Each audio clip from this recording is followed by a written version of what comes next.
Around the Curve. Ciaran Hinds and Odessa Young join Jacob Elordi in the narrow road to the deep north as production begins. Benita Sandhu is set to star opposite Adavi Sesh in Goodachari sequel G2. Petula Clark, Leslie Gore, Dusty Springfield musical A Sign of the Times sets a New York City debut. Mark Ruffalo will be honored with the American Riviera Award at the 39th Annual Santa Barbara International Film Festival. Ruffalo will receive the award on Sunday, February 11, 2024, in an in-person conversation about his career leading up to this year's performance as Duncan Wedderburn in the upcoming Yorgos Lanthimos' Poor Things. New Jason Bourne pick is in the works at Universal with All Quiet on the Western Front's Edward Berger. Nicholas Hoult lands the role of Lex Luthor in the new Superman Legacy, and August Deal is set to star in the biopic of German Olympic athlete Otto Peltzer, The Distant Near. Ed Harris, Louis Pullman, Miles J. Harvey, and Pete Davidson join Jennifer Coolidge, Dustin Hoffman, and Gabrielle Union in the crime comedy Riff Raff. Brendan Fraser finds his first major role post-Oscar with Searchlight's Rental Family. New Karate Kid movie to star Ralph Macchio and Jackie Chan is set for 2024 release. Happy Valley star James Norton is the headline ITV Studio Canal Baby Swap series Playing Nice. UTA drops Susan Sarandon as a client following recent pro-Palestinian remarks she made at a rally in New York. And the news does not stop there. Melissa Barrera was dropped from Screen 7 due to social media posts on Israeli-Hamas conflict, and Jenna Ortega will not be returning for Screen 7 due to Wednesday's shooting schedule. Matthew Lillard signs with Verve, and Tom Hardy, Austin Butler, and Jodie Comer are in the new Regency Prick the Bike Riders, which is now zooming over to Focus Features. Tonight on The Curvy Critic with Carla Renata, we have interviews with the cast and filmmakers of Bobi Wine, The People's President. Divine Joy Roundoff joins us, and Dominic Sessa from the Holdovers. Jessica Yu talks about Quiz Lady, and The Crown's Jonathan Pryce, Elizabeth Debicki, and Khaled Abdallah also join me, as well as Charles Melton from Netflix's hit movie May December. Plus, we have the filmmaker of the Candy Cane Lane, the new teaming up of Reggie Hudlin and Eddie Murphy for the first time in years. But it's not a new teaming up. It's more like a, reuniting. Anyway, all of that and more is coming up on The Curvy Critic. So stay tuned, and it's all about to get started with Disney's Dashing Through the Snow. We're also going to talk about The Naughty Nine, and I got lots of more surprises for you. So here we go. It's starting right now. Hold up. Wait a minute.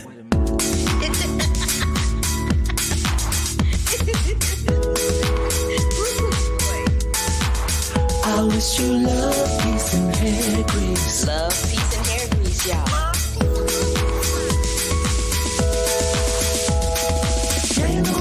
Straight from the hip.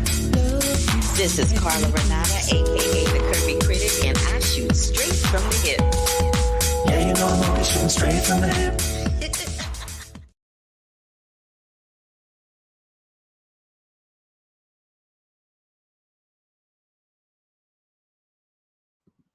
Hi, everybody. How you doing? I'm a little late, honey, a day late and $1 short, and still in my pajamas because I just had to get this information to y'all. I couldn't let you go another day without it. If this is your first time joining me, you have tuned into The Curvy Critic with Carla Renata. I am not at home. As you can see, my background is very different. I'm in an undisclosed location, but I had to get this to y'all.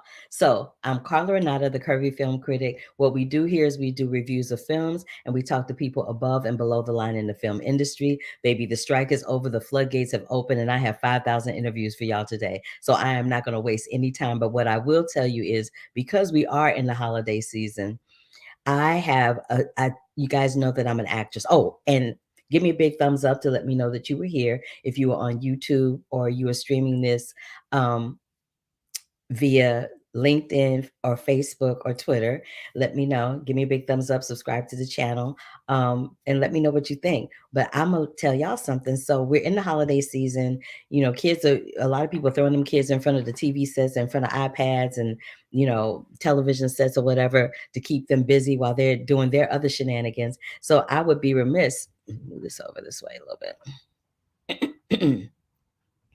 I would be remiss if I didn't tell you about a project that I have going on. So I told y'all that during COVID, I was doing a lot of animation, and I did the animation for a TV series based on a movie for DreamWorks called The Croods. The series is called DreamWorks The Croods, A Family Tree, and I play Foom, and this is what Foom looks like. She crazy looking, ain't she crazy looking? But I play Foom, and it's season 8, episode 7. So if you listen to season 8, episode 7, a little toward the end of that episode, you will hear yours truly on that tip. So let's get right on into it. I saw a movie it's the holiday season, and we're going to start out with the holiday films. Lil Rel Howery is known for his stand-up comedy prowess, but this holiday season, he's in a film called Dashing Through the Snow. It also stars Ludacris, Tiana Paris, who is in the Marvels, and it's a cute little film. Like, it's perfect for the holiday season. It's absolutely perfect. It really, really is. So it's directed by Tim Story. It's streaming on Disney Plus right now, and basically it deals with Eddie Garrick, who's played by Ludacris, after a traumatic experience He's now a social worker and he's no longer able to believe in the magic of Christmas. At the request of his estranged wife, he brings his daughter Charlotte to work where a magical adventure begins for them. So I'm gonna come back on camera and tell you a couple of things about this film because it was super cute. It's not, it doesn't take itself too seriously and it's super cute. We got a Black Santa, which I love, and there's 2 films this year with Black Santas. The next one I'm gonna talk about has a Black Santa too. But I love the fact that, we're embracing Black Santas. There's also a documentary short called American Santa, which is about Black Santa. So we got Black Santas for days this holiday season. But anyway, we got this Black Santa played by Little Rel who's farting cinnamon, which I think is hilarious that he farts cinnamon. And when he walks and he farts even bigger farts, glitter, it follows him. So you're able to find him through the glitter. Um, Ludacris is the non-believer. He doesn't believe because of this really horrible experience that he had Christmas night, and it kind of scarred him. But it's super, super cute. I really loved it. I love the fact that these types of Christmas stories always tap into, Christmas is not just a time for children, it's a time for anyone who chooses to believe in the magic of what Christmas stands for and what it believes. And that's the gist of Dashing Through the Snow. It's also the gist of the Naughty Nine, which is also streaming on Disney Plus. And it's just a super, super cute movie. It really, really is. You guys will absolutely love it. The Naughty Nine deals with these 9 kids who are on the naughty list, and they have discovered that they are on the naughty list, and they have decided that they're going to create a heist to get the stuff back from Santa. So they're gonna go and steal from Santa. I don't know how they thought that was gonna take them off the naughty list, but it's hilarious to me. So that's the Naughty Nine. I'm gonna tell you a couple things about this one. It is it has heart, it has humor, it's super cute. The kids will love it. It has a very diverse cast of characters. I love that Santa is Danny Glover. Can you imagine? He didn't go from playing Mister to the dude in not Die Hard, Lethal Weapon movies to playing Black Santa. I love it. We get to meet Santa's reindeer. It's got a catchy soundtrack. They have a whole situation where the elves are doing a conga line. Baby, I got my entire life watching that movie. It was super, super cute. So the Naughty Nine and Dashing Through the Snow are now streaming on Disney Plus, and you will absolutely love them. I did the Q&A for a film called Leo, and it's about this cute little lizard who is 75 years old, and he thinks he's at the end of his life, but he is not. It is starring, written, produced, and voiced acted by Adam Sandler. Adam Sandler is Leo. It's directed by David Wachtenheim, Robert Marinetti, and Robert Smigel. Excuse me, who Adam Sandler affectionately calls Smiggy. Their kids are in the film. Adam Sandler and Smiggy's kids are voicing characters in the film, and I think it's super, super cute that they do that. Leo, the lizard, is named after Leonardo, the mutant ninja turtle character, which I thought was super cute too. So this is the thing about this film. It deals with the fact that, this little lizard, he just wants to live. He just wants to get his life on and live out his last days as best as possible. But a lot of shenanigans happen along the way, and he's not able to do it. The script is super smart. There's a lot of really smart dialogue that's happening in this film that I absolutely loved. There's some things where they do this whole thing in the beginning that kind of reminded me of the telephone hour from Bye Bye Birdie, which was hilarious. They also have, I think he said, well, he said something. He says something to the effect of, um, there's a Dear Drone letter where they say, it's not you, it's me. There's something where they call the kids the facade, so the kids that think they're cool, they call them the facade squad and say that they're peaking at 11. The dialogue is super, super funny and super, super smart. And I really liked Leo. It does have a pacing problem. It's a little slow in some spots, but that doesn't stop it from being absolutely entertaining.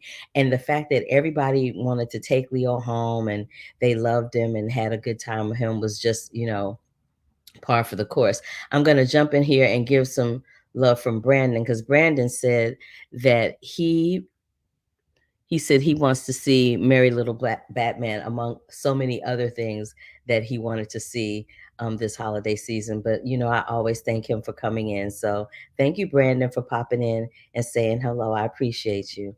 All right. So we've talked about Dashing with the Snow. We've talked about the Naughty Nine. We've talked about Leo. And now we're going to get into some of these interviews and films. So I talked last week about the cast of The Crown, and I talked about how I had spoken to Elizabeth Debicki, who plays. Let me come back on camera. I talked about how I spoke to Elizabeth Debicki, who plays Princess Diana, and this is The Crown's 6th and final season. It deals with the demise of Princess Diana, the crash, what happened before the crash. It delves into her relationship with Dodi Al-Fayed, because the reality of the situation is we don't know how they hooked up. We don't know what happened when they were getting in that car, and we probably will never know. But there's a whole dramatization of it that's happening in this last season of The Crown. And we get to learn more about Princess Margaret and the Queen Elizabeth's relationship as well. So it's all of that, and how the royal family handles Princess Diana's passing and what that meant for the family overall. But before we get into that, I'm gonna save those interviews for last. Before we get into that, let's get into this interview with Divine Johnson. Divine Joy Randolph. Why am I saying Johnson? Divine Joy Randolph. Divine Joy Randolph. I became first aware of her when she played Oda Mae Johnson, or Oda Mae Brown in Ghost on Broadway, where she was nominated for that role. But she is an excellently Ivy League trained actress, and her roles just keep getting better and better. And her acting prowess keeps getting better and better.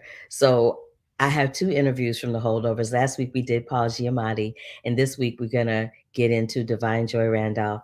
And right after that, we'll talk to Dominic Sessa. So here's Divine Joy Randolph, who plays Mary Lamb in the Holdovers. Carla Renata, the curvy film critic. Hey! How's it going, sweetheart? It is going good. It's even better now I'm sitting here talking to you. Likewise. Look at you. I love it. So from your Tony-nominated role in Ghost to Dolomite to the Holdovers, how does it feel for you to be able to inhabit a role of a Black woman where she is simply that, a fully fleshed out human being? Thank you, God. Thank you, God, finally. You know, I'm very grateful for that. When I read the script, it was the first thing I was like, oh, okay. You can fill me in on the details later, but I'm in. For that sole purpose. Because as you know, these opportunities are so far and few in between. And then on top of it, to do such at this level, right? We have certain outlets. I'm not going to list them, but we have certain outlets where we can do our work, but the quality is questionable. However, when there is the opportunity to be in my skin, not having to be at service to someone in order for my story to be necessary, it was worth it. It was worth the fight. It was worth sticking in it. It was worth it.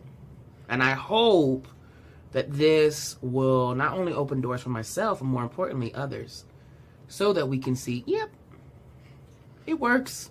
Keep doing it. Oh, yeah, girl, you done drop kick the door down. But anywho. Thank you. There's a quote that Paul has in the movie where he says, history is not simply a study of the past, but an explanation of the present. So having said that, did you have a professor in college that made you kind of like get really deep and get you out of your own way? Yeah, I would say while I was at Yale School of Drama, it was the head of the acting department, Ron Van Loo, who I actually called him and told him that when I got this part, and I was like, I know you're not my teacher no more, but we doing text analysis. Let me know when you're available. And he graciously made time for me. He was just someone I would go to in my class. I was the only black female in my class. And we had 2 guys. That was it. No other black people were in our class. And I would go to him every 2 weeks and be like, why is everybody playing, Yelena and I'm playing Masha? You know what I mean? Or why is everybody playing Nora in Doll's House and I'm playing the old lady Miss Schmidt? Like, what's going on? So I've always, at a very, very young age, always in regards to types and how black women are portrayed or how the roles are portrayed through this body has always been a very, very important thing to me and something that I have fought for, and I seek for the details. So, like, you'll get this. Her hair, her work hair in that bun, that's from Wheezy. Jefferson's first season, because remember in the beginning, she wasn't used to the wealth yet. So she was still rocking that like working class blue collar bun. That flip, that's Maxine in the Jeffersons. Oh. Also with when she has the dinner party look, that's Phyllis Hyman off of the cover where she has the orange like caftan that crosses. Oh, I know. I was her publicist. Look, the orange one where the feathers up and she has it up in the. Look at you. But I always do that in all of my roles. But especially in this one because it was a period piece. But I also leaned into it more with working with Ruth Carter, obviously with Dolomite. That she was like, yeah, this is an opportunity to pay homage whenever we can. And so I did a little bit before, but she really encouraged me to dig in further. So I'm always finding tropes and women from history to plug in almost like subliminal messages so that people understand there's nothing new under the sun and give props where it's due. I understand that about you. I appreciate that about you. And I just appreciate you as an artist, as a person. Thank you. Thank you, sis, for giving me your time today. I really, really love that you did that. Thank you so much. You're welcome. I appreciate that. She's really special, and I really like her a lot. It's so funny that she speaks so fondly of Ruth Carter because the Critics' Choice Association is having a celebration of Black, Latino, and AAPI cinema, and Divine will be presenting Ruth Carter an award at that event. So congratulations, ladies, and thanks again, sis, for your time. Let's talk a little bit about Dominic Sessa before we get into his interview. This is his feature film debut, and he is rocking it with Paul excuse me, and Divine. He is absolutely rocking it all the way out. But I spoke to him about how it was for him to be on screen with these legendary actors and being a newbie on the block. And this is what he had to say. Hey, Dominic. Hello. Listen, I really enjoyed your performance, and I can't believe this is like your big feature film debut. So congratulations on that. Thank you. And congratulations on your Heartland International Film Festival Pioneering Spirit Rising Star Award. Yes, thank you. I appreciate that. Yeah, it's such an honor, really. Oh, you deserve it. Thank you. Absolutely deserve it. So there's a line that Paul says in the film. He says, history is not simply a study of the past, but an explanation of the present. Did you have a professor in college who made you think really, really deep to the point where you were able to peel back a layer of your artistry and get out of your own way? Definitely. And yeah, well, maybe not in college, but in high school for sure. My directors and theater advisors at the time, names were Catriona and Peter Hines. Big shout out to them. They were the foundation of how I developed my artistry and my confidence as a performer. And they were the ones, I would go eat dinner with them every night and meet with them after class and sit in their classroom for hours after we're done and just talk about life, what's going on. So they were very much sort of surrogate parents in a way while I was at boarding school. I love that. Now you got an opportunity to work with some seasoned vets, totally, Paul and Divine. What did you take away, artistry-wise, when y'all wrapped this film? Yeah, from them? Well, first of all, Divine, her ability to make choices for her characters is something I've never seen before. I mean, sure, I think Paul's character, when you read the script, you kind of get a sense of, he's such a big character, who this guy is. But, Mary, when you read it, jump off the page as much as Paul did. So you're really curious, what is she going to do with this person? Who is this person going to be? And the choices that she made were just so spot on, spectacular, beautiful, heartbreaking that, she just shines incredibly. So that's something that inspired me from her. Paul, just the type of guy he is, not even as, his talent shows, but just who he is as a person, how he conducts himself on a set, engages with directors, all of that. Something I will never forget.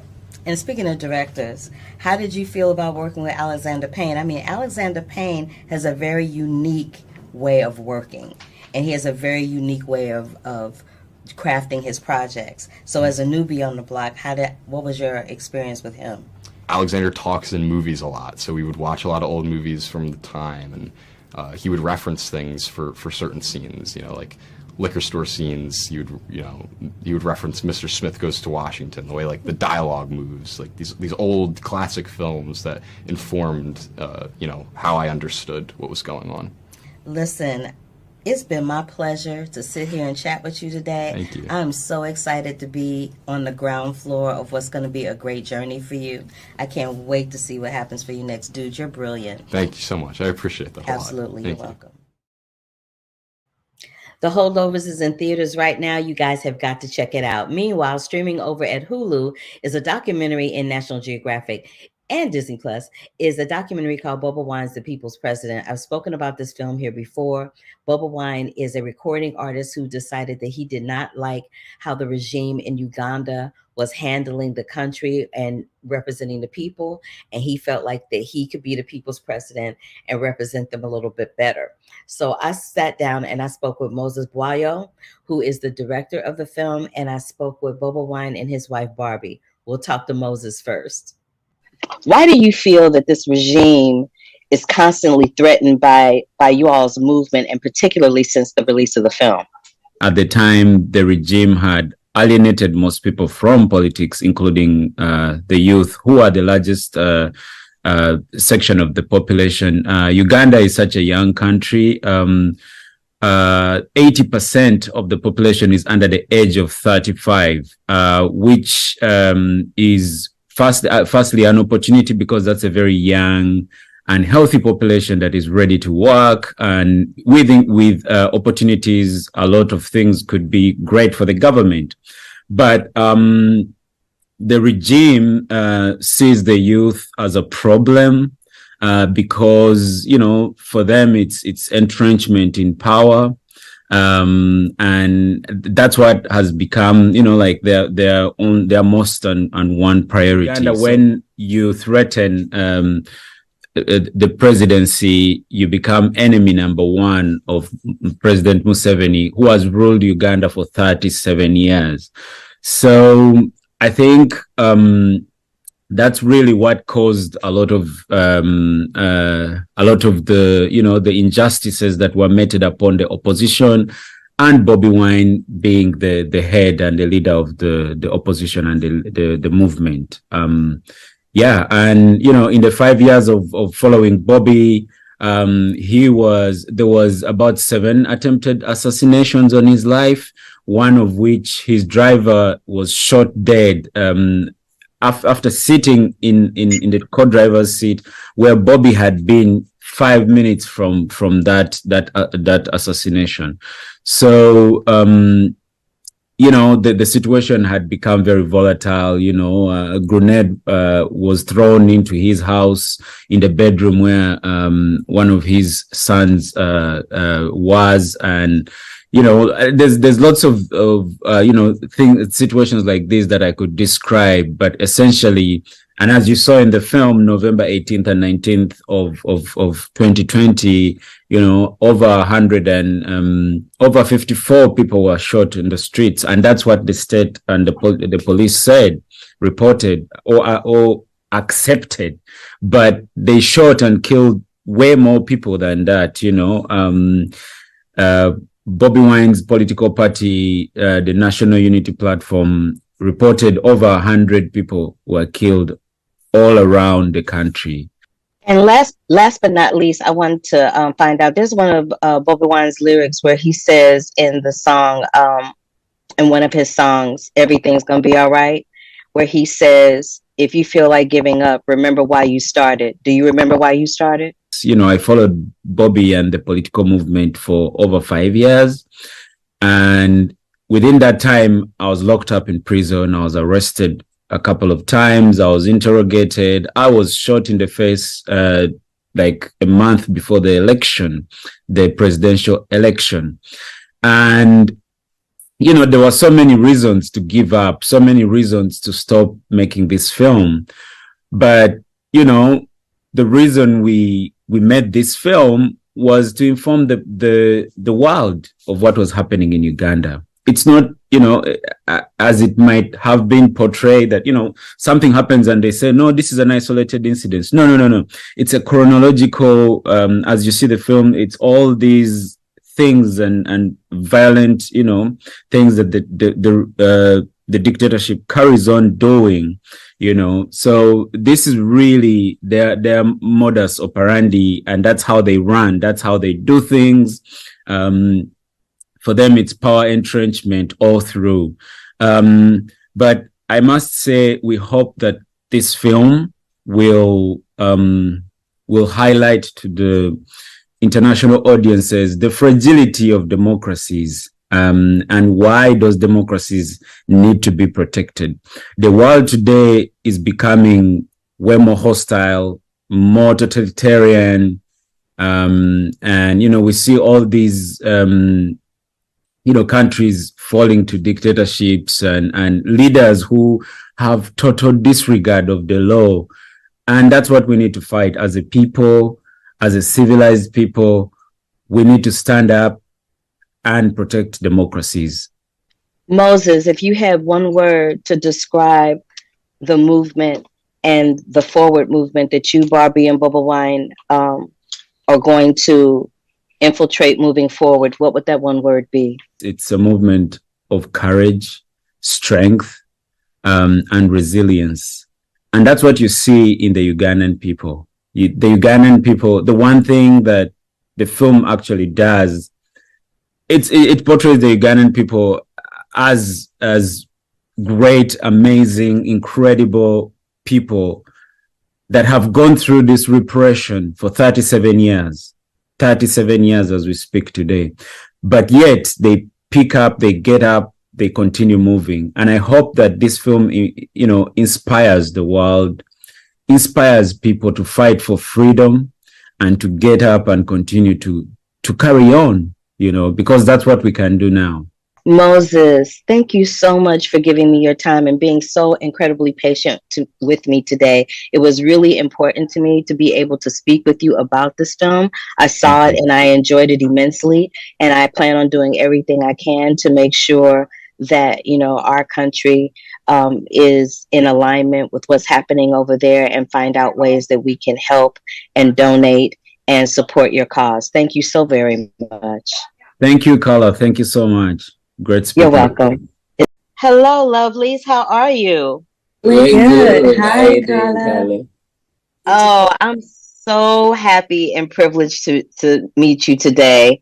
I loved your story so much, and it's so inspiring. I wanted to talk a little bit about this one lyric of one of your songs where you, Everything Gonna Be All Right? Yeah. Where you say, if you feel like giving up, remember why you started. Yeah. I want each one of you to tell me how that resonates with you, being in the middle of this fight that you're in for democracy for your country. Before I made the decision to start, I knew that it was worth it. The pain would be worth it. The periodical failures would be worth it. And I knew that I was in the right side of history. So knowing that I'm on the right side of history, that alone keeps me going. Knowing the goal, the final goal has to be to secure a better future for every single Ugandan, regardless of where they live. So if you know your goal, you have no liberty to give up along the way. No, you don't, because you're not where you want to be. Yeah, that's right. Yeah. I know that's right. Y'all give me life. Y'all are like relationship goals for real, for real. Like, I'm just saying, I want to talk about this tattoo on your back, Barbie, because you got my man's face on your back, and I want to know why you chose to do that, and what does that symbolize for you? He's handsome. Who don't want to have his face on their body? I know that's right. So we were going to have our wedding. I had waited 10 years. He had promised me in the beginning and said, I'll give you the best wedding of our lives. It will stay in history. The world will remember it. And when it happens, nobody will beat it for the next 30 years. And to date, we've not had that same wedding. It's now 12 years later. Anyway, back to why I had the tattoo then. So I am his fan. Like, his music is like my most favorite music. So I wanted to have my musicians tattooed on my body. And then my wedding gown was going to be a back show. And then I had to show it off. So many reasons. Just first of all, to remind myself that, I have this superstar who I am so much of a fan of on my back. And then to also keep this image, because the tattoo I have on my back is not who he looks like today. Today is different. He doesn't have the dreadlocks anymore. He's serious. He's speaking the law and also speaking against dictatorships and talking democracy. Then my man was a ragamuffin. Maybe you're going to have it. She said a ragamuffin. So yeah, it was a combination of reasons. Yeah. I love that you said ragamuffin. Oh Lord, that is comedy at its best. Before I get out of here though, I want in closing it out, Barbie, I want you to tell me more about your work with the Caring Hearts Uganda initiative and the work you do for them. And then I'd like for you both to tell me what you would like people to take away from this documentary. I know what I took away from it because we're experiencing something similar here in the States in terms of democracy and fighting for our rights. So if you could just start out talking about the Caring Hearts Uganda initiative, Barbie, and then segue into that other answer, that would be great. Yeah, Caring Hearts Uganda is an organization, an NGO. It's a non-profit that I founded and then called along some friends of mine who have a like mind. It's the target towards the girl child who is unfortunate, who lives in remote areas. But the main reason is to keep them in school. So we teach them about menstrual hygiene, because we know that 60% of girl child school dropouts are drop out of school because of lack of materials to use when they are in that time of the month. So we want to teach them menstrual hygiene, teach them how to stitch their own reusable sanitary pad, so that if they go home, they use the materials around them to make a sanitary pad that they can use and stay in school the whole term. Because we have a problem of early marriages. So the parents, when they see these girls miss school for those 5 days, they marry them off. They know they have grown up. It's a signal to show that they have grown up. So they sell them off for as simple as a cow or a goat or a few baskets of grain. And then we have very many young mothers in the country, uneducated, and of course an uneducated mother raises a child who they never educate. So we want to deal with that vicious cycle of ignorance and lack of education back home. So we deal with menstrual hygiene to make sure that every girl in a remote place stays in school, gains an education. So they are married at a time, they're happy to marry, and they raise children who they can look after and also educate. So it's because of where I grew up from. In the village where I come from, I am among the lucky ones who went to school. Most of my friends were married off at 12 years. I'm just lucky because my parents were educated. My mother is a doctor, so she was educated. She made sure that I went to school. Growing up, I said, when I grow up, I'll use my platforms, however small they are, to advocate for these girls and also do the little I can to make sure every girl in a remote area is educated and stays in school and marries when they want, if they want, and then that they raise a generation and a better Uganda of educated children. Thank you for that program. What do you guys want to tell people about how we can help here in America to further your cause there in Uganda? We want to be part of the world community, we want to relate with the United States as equals, and they can help us by, helping our democracy grow, not our democracy to fall. There are so many, immigrants that come to the United States and make the American population uncomfortable. But that begins from the mismanagement back home. So if the United States can be helpful to us to maintain our democracy by not sponsoring dictatorship, that would be helpful. That can only happen when the American voters like yourselves reach out to their congressmen and women and ask them to change the policies to Uganda. That we believe can be changed, and for us, it will be a liberation done. Thank you both so very much for giving me your time today. You give me relationship goals. You give me life goals. I want you all to stay safe because you're important and we need you. And please know that each day that you're doing this, it is going toward a greater good. Please don't ever give up. Thank you so much. Thank you very much, Carla. Thank you. Bye-bye. I love them. And I had the pleasure of meeting Moses at the Critics' Choice Documentary Awards this year. And I will also be moderating a little more in-depth, deeper discussion with Barbie, Bobi Wine, and Moses at iPick in Westwood on December 4th. You can check my social media for details on that event.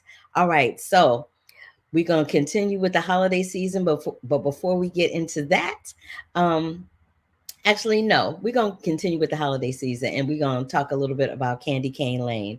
Candy Cane Lane, like I said, is the reuniting of Eddie Murphy and Reggie Hudlin. They were reunited. They first worked together, I believe, on Boomerang, which is one of my favorite movies. And I have a special affection for Reggie Hudlin because he's from East St. Louis, Illinois, and I'm from St. Louis, Missouri. And y'all know how I feel about Eddie Murphy. That's my boo.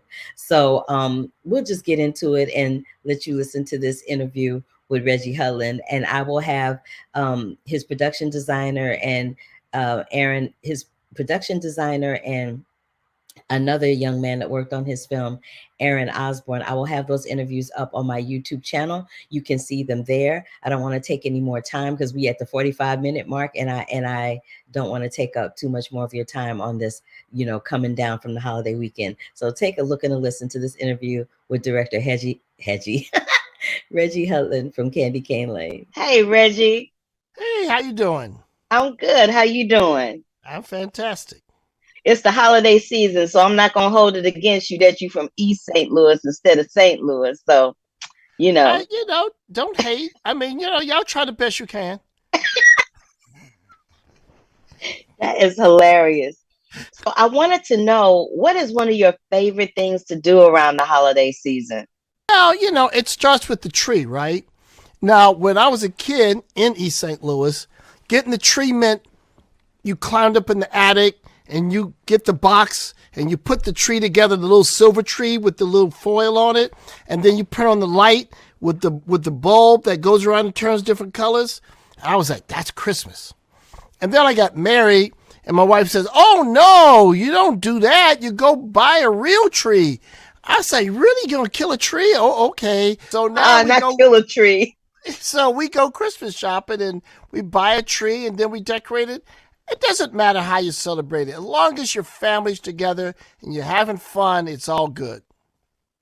Absolutely. I agree with that. What would you say is one of the craziest things that happened during a Christmas holiday with you and your family? Crazy? We try to avoid crazy. Not crazy but like crazy where y'all look back at it years later and just laugh. Well, we laugh every year because we just have fun. I mean, everybody in our house is funny, particularly the kids. So they got jokes. So we keep the jokes cracking in our household. Okay, and what was it like for you to team up with Eddie again? You guys have a really good working relationship, it seems. You know what? It was just like getting on a bicycle. It was just back in the groove. We have, I love Eddie. He's such a genius, and it was just so much fun working with him again. And, we live in a social media age, right?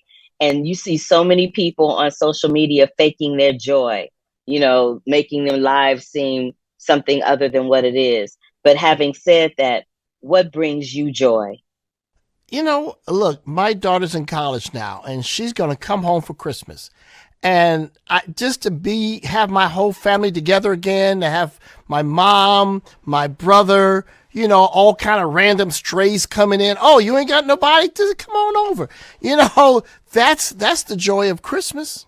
I love the fact that in the film, the message that I got was that Christmas is not what's on the outside of your house, but who's on the inside of the house, right? Yes, you got that is the whole thing. That message, because yes, it's great to have decorations, and it's even fun to be competitive. But at the end of the day, Christmas is love and family. If you got love and family, nothing else matters. Well, Reggie Helen, I always like talking to you. I always like hanging out with you on the Zoom. Hopefully one of these days we'll do it in person. But thank you so much for giving me your time today. I appreciate you. And happy holidays to you. I appreciate you, and happy holidays right back. All right. Bye. Bye-bye. He got jokes. He said his kids got jokes. That made me laugh even harder.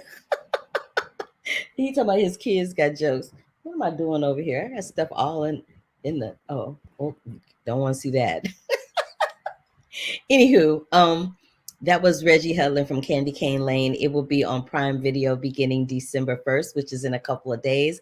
It stars Eddie Murphy, Tracy Ellis Ross, and you guys are gonna dig it. It's fun. It's fluffy. It's fun. Like, how can you hate on a Christmas movie? You gotta be the Grinch or have some really serious hate issues to be hating on a Christmas movie. Anywho, let's talk a little bit about, I've talked about May December before. Last week we had Julianne and Natalie Portman from this film. And this week we have Mr. Charles Melton, who is also going to be honored at the Critics' Choice Association celebration of Latino, Black, and AAPI cinema. Hey, Charles. Hey, Carla. What's happening? Just a little junket action. Hanging out in LA with you. I know, it was lovely. I loved your stories and about your tattoos and everything. And I'm a military brat too. My dad was Marine Corps. Wow. Mm-hmm. Thank you for your dad. Thank you for his service. That's incredible. Ditto. Yeah. Okay, I'm gonna get serious on you now. Uh-oh. So Todd has this quote where he says, one of the greatest talents of the human species is our colossal refusal to look at ourselves. Why do we think that is the case? And how does Joe find the courage through Elizabeth to confront his past and present with Gracie in that bedroom scene? I know. That's great.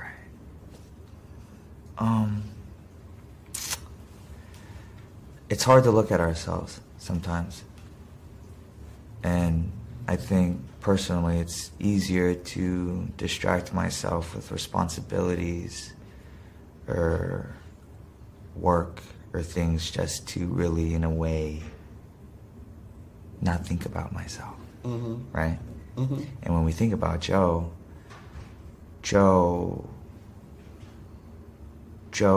at such a young age had this responsibility of being a father, navigating public scrutiny, being a provider for his family, being a loving husband. He put all these things before himself in order to survive. He created this adaptive adult child to just really navigate through that, where all these things were on a pedestal before him, so he was the last thing he was thinking about. And the arrival of Elizabeth, she kind of comes into the world of Gracie and Joe and their family, into this little snow globe world, and starts kind of like tapping on the glass. And things slowly start to crack. She's tapping on that little cocoon, right? And then we start to see, she's asking Joe questions he's never really been asked before, or maybe not for a long time. Mm-hmm. And questions he's never even asked himself. So he starts to open up a little bit, right? And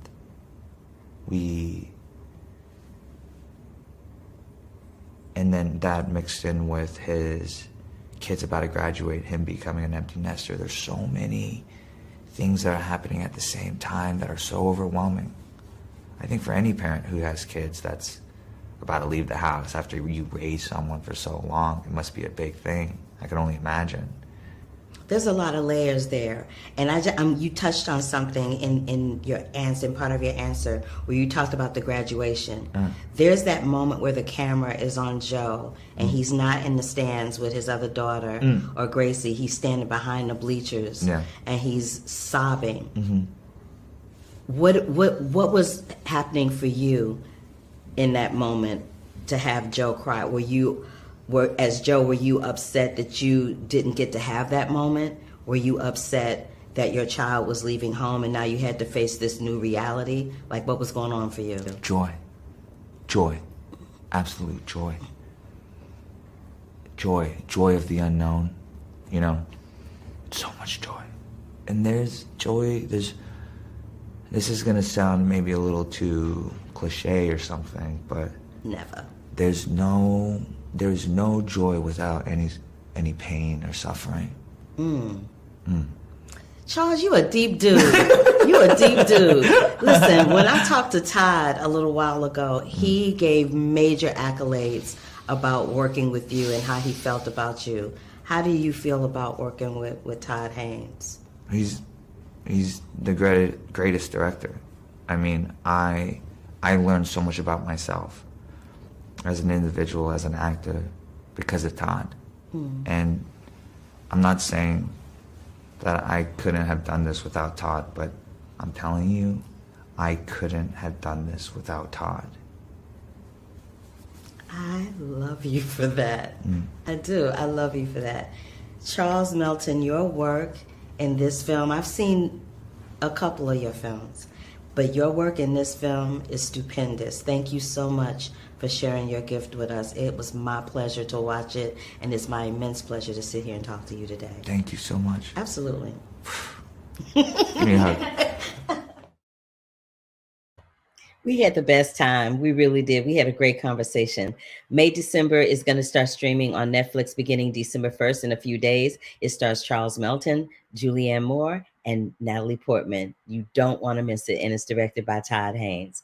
All right, so now we're going to get into The Crown Season 6. As I said at the beginning of the podcast, The Crown Season 6 delves into, delves into the crash of Princess Diana, her death, and the aftermath that all of that left for everyone that her life touched. One of those people was Prince Philip, as he was married to Queen Elizabeth. And Jonathan Pryce plays a very stern version of him, but he and I had a conversation about how he felt when he remembered how he felt when he heard the news about Princess Diana. So take a look and listen to this interview with Prince Philip, aka Jonathan Pryce, from season 6 of The Crown. This chapter of The Crown seems to focus on the familial relationships between the parents, the children, and all of their legacies within the historical zeitgeist of the UK. Having said that, what do you think your legacy will be amongst your children? Oh my God, that's a tough question. I don't think like that. I hope I've got a little more time left before I establish my final legacy to the kids. I just know that how they are, all three of them, and I'm very proud of them, and they've grown up to be fully rounded, responsible, thinking human beings, and I hope that both their mother and I have given them something of that. More than 20 years later, do you think that Diana would be proud of the legacy that has been kept intact by her sons and King Charles? Those boys, William and Harry, Harry gets a bad press, and I'm sad the way things are working out for him. And William has taken on the role of the sort of heir apparent, and yeah, it's very difficult for two sons in the same family business. I have two sons, and fortunately, they both do very different things, and fortunately, they still both adore each other. But I think they've had a very difficult time, Harry especially. Do you remember where you were when you heard the news when the news broke about Princess Diana? Yeah, I do, vividly. We just spent the first night in a new house, and I woke up, turned the radio on, heard some words. I heard Diana, I heard this, and then something that I never do is I turn the television on in the morning, and there was the whole news on the screen, and it was devastating. I think I was in quite an emotional state anyway. And we both cried, as my wife and I. And that was an unusual feeling. Obviously I'd known Princess Diana, been aware of her. I'd met her a couple of times, but I didn't carry her strongly in my heart. You know, she wasn't someone I thought about all the time. I saw her all the time. But then when they announced the death, it was, and in such a shocking way that she would die, it was, it brought to mind, you know, it makes you think about your life for the previous, all the years that she'd been in our presence. So it was very emotional.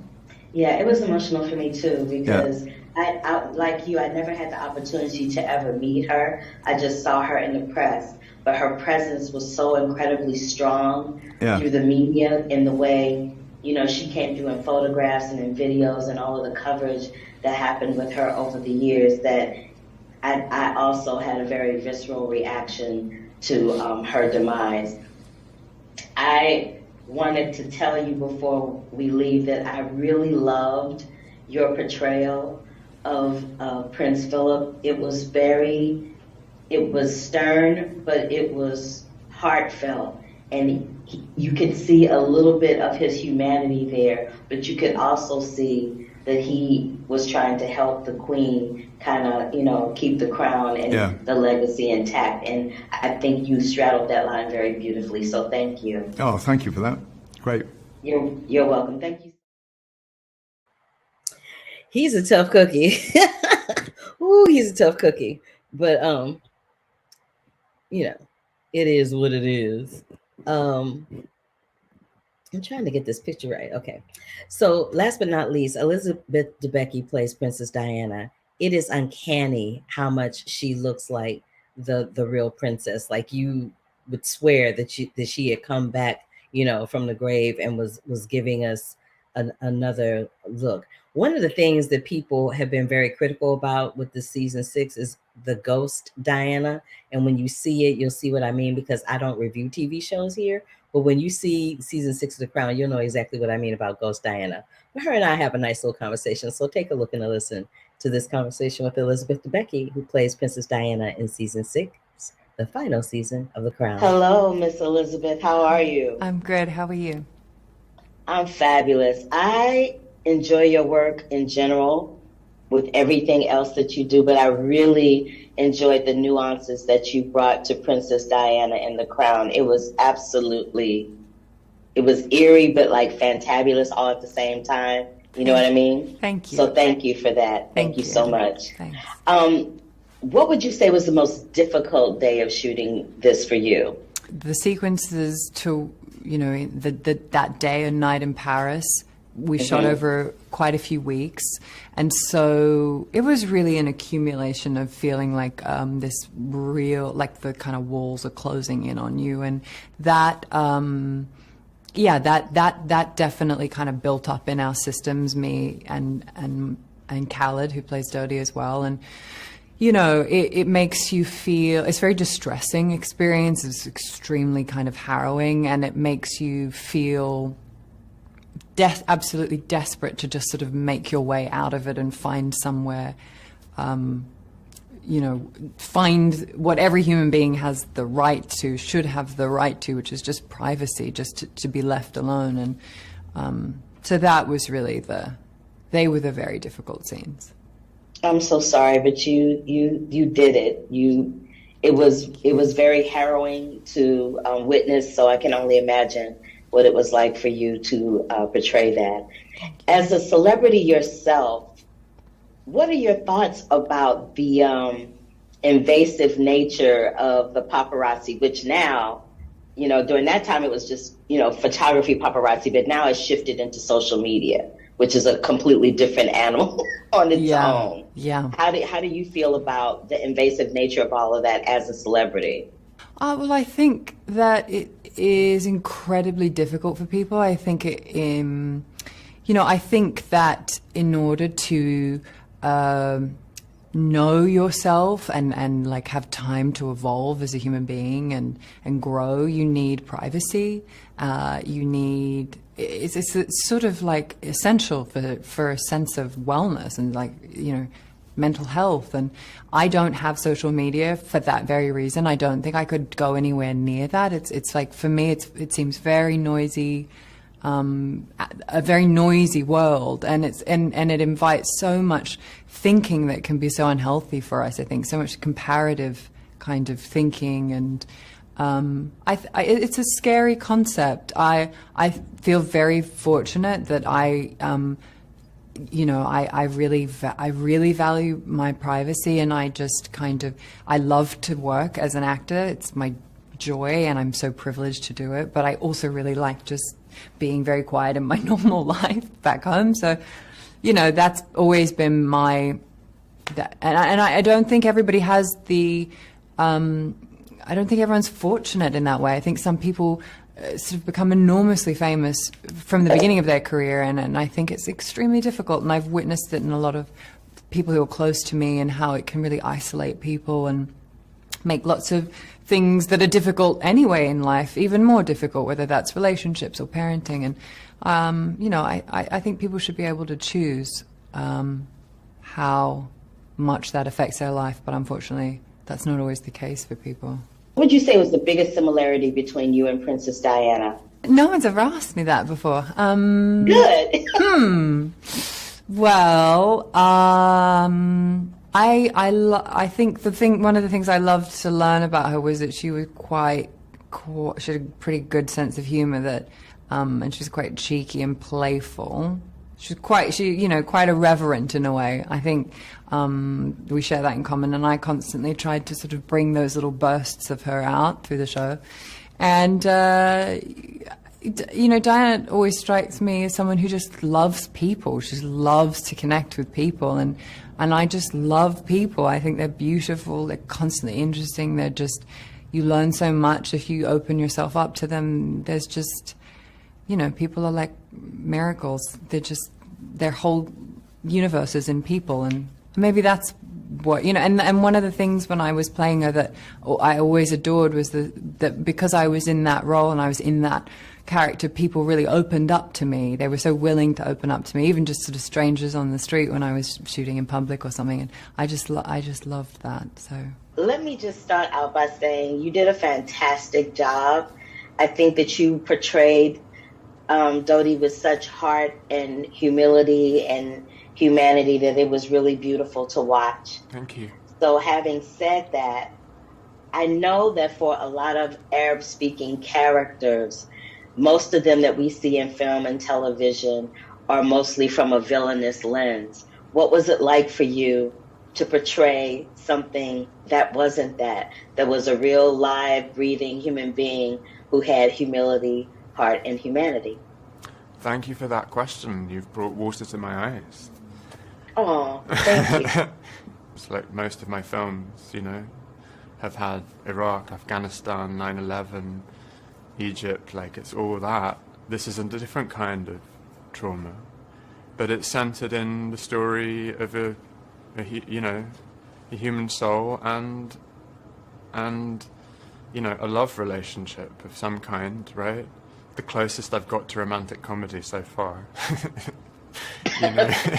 Right. It And definitely.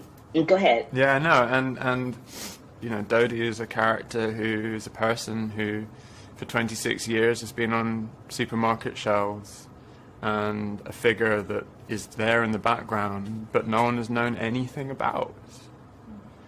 And what does he sound like? Anything about him? Why? Right? And the fact that that question hasn't been asked deeply over the duration of that time tells you something. And it's one of the things that I'm deeply proud of in playing this role, that finally, after 26 years, we get to know him a little. And hopefully we get to love him a little. And so then when he dies, we finally mourn him after 26 years. And, you know, as you say, in terms of those portrayals, those other portrayals, you never get to love those people. When you die, you never get to feel for those people. And when I think about the history of cinema on this side of the world, and I think, how many characters can I think of where we've got to know them a little, and maybe love them a little, and then when they've died, mourn them? And I can hardly think of any. Very few. And that tells you a lot about the world that we're living in, about the cultural and political imaginary, and the value of moments like this. And I've got this part of me that also wants to thank Diana. You know, she was clearly someone who was truly in her soul colorblind in a different way. You know, she saw people as people, and she saw their hearts. And, you know, you speak to people who knew Dodie, and they'll always tell you that you just wanted to hug him. You know what? But that was the most beautiful answer I could have ever asked for. And unfortunately, I am out of time. But before I go, I just wanted to thank you for taking the opportunity to speak with me and giving me such a heartfelt, well thought out answer to my question. I want to thank you for your question, and your heart and your soul in asking it to me. Oh, bless your heart. You are fabulous. You are really wonderful. I'm looking forward to seeing more of your work down the line. Thank you so, so very much. Thank you. Yeah. Well, you're a beautiful miracle, and so is the work that you do. And it's been my immense pleasure to speak to you. Thank you so much. You have a lovely day.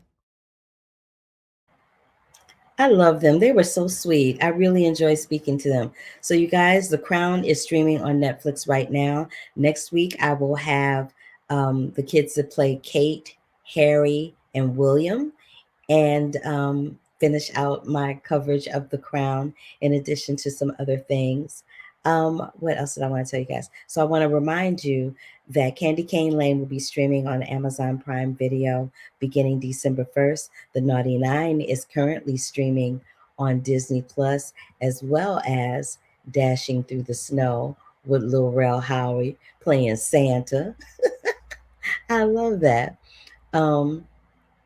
And I also wanted to remind you about Leo, which is streaming on Netflix as well. It's a lot of Netflix stuff this week. In addition to that, The Holdovers is in theaters right now. I want to remind you guys to go see The Croods Family Tree starring moi over on Hulu as well. And what else did I want to tell you guys? Oh, let me come back on camera so I can tell you. Saltburn is in theaters. These are some films that I've talked about before, but Saltburn is in theaters. Renaissance movie, the Beyonce movie, is in theaters May, December, is going to be streaming on Netflix beginning December 1st. The Bike Riders was supposed to be released this week. They've switched distributors, so they're being released by Focus Features, and I don't have a date on that just yet, but I'm sure it will be coming sooner than later. Please check out my interview with director Jessica Wu, who is the showrunner and director of Quiz Lady, starring Sandra Oh and Aquafina. I want you guys to make sure that you check out Oh yeah, there's another film called Smoke Sauna Sisterhood, which is streaming on Hulu. It's directed by Anna Hintz. You definitely want to check that out. It's been streaming on Hulu since November 24th. You want to be on the lookout for Maestro. I talked about Maestro before, which stars Carey Mulligan and Bradley Cooper, with Bradley Cooper directing. And I think that is everything. Yes, it is. So I will be back next week. You know, I'm gonna be back next week with shenanigans, honey. But I know for sure that I'll have those 2 Crown interviews for you. I'll have some other interviews too. I'm doing a bunch of interviews this week. So I'll, come back and join me. You never know who you're gonna see. I always say that. So thank you so much for dealing with this marathon version of the Curvy Critic with Carla Renata with my different background. I will be back home next week, and so we can get into that next week. Oh, I knew I was doing another junket. I'm going to be speaking with the cast of cast and director of American Fiction. I knew there was somebody else that I was missing, and yeah, so there's that. But yeah, thank you guys so much. Thank you always. Thank you, Brandon, for popping in and leaving me messages. You know I love you. You know I love your support. I love how people come and tell me that they watch the podcast, that they enjoy the interviews, and they like my little news segment around the curve, and I really love it whether you watch me in real time or not. I would prefer you watch me in real time, but I know folk got stuff to do. So having said all of that, thank you so very much from the bottom of my heart. I hope you had a wonderful, joyous holiday season that is beginning with this week of Thanksgiving. I hope you had much many things to be thankful for. And until the next time, love, peace, and hair grease, and deuces, baby. Bye.